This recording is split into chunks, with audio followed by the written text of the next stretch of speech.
Our goal at Everyday Driver is to help people find affordable cars that are fun to drive. And as a result, we're huge proponents of used cars. We think that's the best way to use your money. And we typically are going to say get the hottest variation you can find. Well, maybe you want a new car for the warranty, or maybe you need some versatility or better fuel economy. Sometimes you might not even be able to afford the insurance or the cost of a turbocharged model. That's true. I mean, in case of some of the hot ones, I mean, maybe you're a first-time driver, maybe it's your first car. I mean, that could change the situation. And in those cases, you might be shopping for one of these. That's the standard Mazda 3. This is the standard Subaru Impreza, and that is a Focus. Not the Focus ST, just a Focus. Well, we recommend the hotter versions of these cars, but are they fun to drive like this? And this will either be really enlightening or possibly coma-inducing.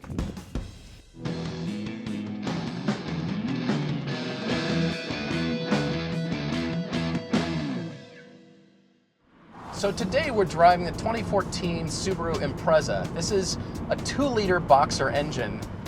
The first two things that Subaru wants you to know are this is the cheapest all-wheel drive vehicle you can buy, and also the all-wheel drive vehicle with the best miles per gallon. If you're living in a snow-heavy state, those are actually pretty good selling points. But if you're looking for a great driver's car, we're not off to a great start here. Now you might think it's unfair for Todd and I to be applying enthusiast driving outlook or enthusiast driving to these kinds of cars, but sometimes you can't afford to jump into the really hot enthusiast car for reasons of family, or you can't afford it, or any other kind of reason. The thing about Subaru is they're kind of the official vehicle of the Rocky Mountains. I mean, if you've ever been anywhere in Colorado or Utah or Wyoming, they're everywhere, and that is because they're pretty well bomb-proof, they have good all-wheel drive systems, and they're fairly affordable. In the past year or so, they've had some of the best growth the company's ever had. And of course, when it comes to the WRX and the STI, there's a lot to like about a lot of their vehicles, and they have a real enthusiast flair about them. This is the sport version because it has body-colored rocker panels, which is about the least sporty sounding thing I've ever heard. This Impreza kind of looks like the box a car comes in. It's remarkably boxy on all the corners, very simple in its design. It's not unattractive, it's just bland. Look at the interior. It's actually very simple, clean, and well laid out, and the materials finally just aren't acres of cheap black plastic. This has leather seats. I don't know that you need that in this car, but all the plastics, all of the touch points actually feel really great. It looks cheap down here a little bit around the shifter, but by and large it's just a pleasing interior. Additionally, Todd and I were both shocked to find the most interior space in the rear seats. This car has acres of space in the back. It feels open and airy, the visibility is great, the materials are good. This is the place where the Subaru shines the most. We've had the discussion a lot of times about it's not always about the power. Well, today it is about the power because it's not a lot, and this car desperately needs more. Of these three, the Subaru makes the least, and you can really feel it. 6,000 RPM the whole way up this mountain just to get any power out of it. You're not going to outrun anybody. In fact, some minivans will be passing you.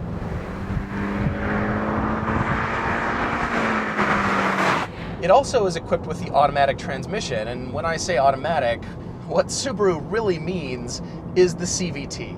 A CVT can pick pretty much any ratio of gearing it would like at any time. So you can put your foot to the floor in a CVT, it'll sit at about 4,000 RPMs, never change gear, and the car is constantly accelerating. This is as uninvolving and economical as every CVT on the market.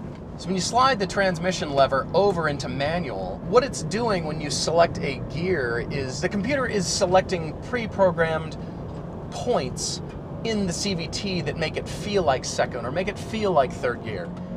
Now, if you force this transmission to hold a ratio and act like a normal transmission, it's actually decent at pulling power out of the engine. But there's nothing enthusiast about this transmission. It's wanting you to not worry about driving. So far, the Subaru is letting me down. It's not that it's a bad car. This thing is very well built. It's not trying to be something it's not, and I respect that.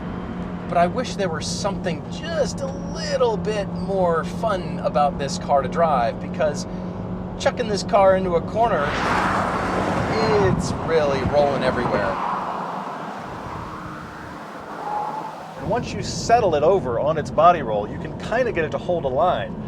But God help you if the corner kinks or becomes a decreasing radius halfway through, because the car's just going to plow off into the weeds. There's consistent understeer in the Impreza. There's no real sense that the back is rotating very well, even when you put the power down. Here's the deal. The suspension is too soft, the steering ratio is not quick enough, and there's really not a lot of power from the engine. Additionally, keep in mind there is no sport mode about this car. It's an electric-powered steering rack, and the steering feel is okay. It's got some decent information coming through. Not a lot, but I can tell when the tires are struggling, which is often.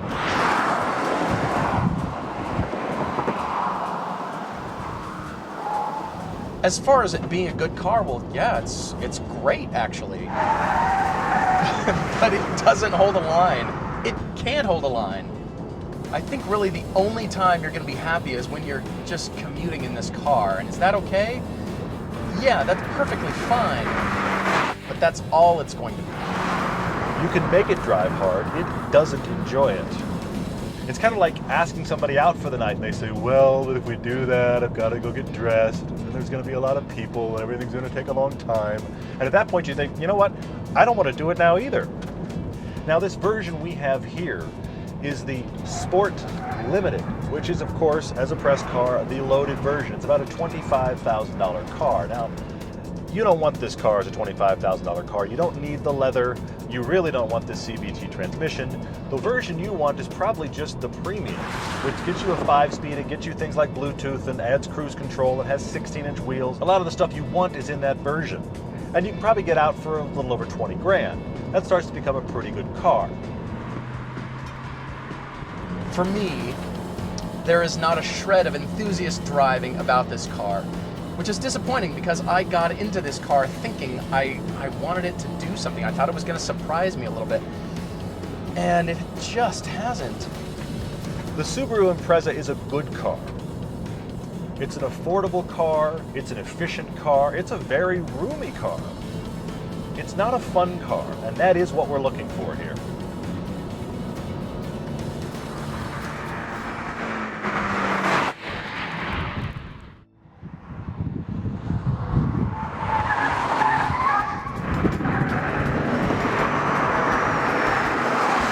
So was this a lukewarm day or was this an enthusiast driving day? It wasn't coma-inducing. That's the thing. It actually was kind of informative. Yeah, I agree. I agree. The lukewarm hatches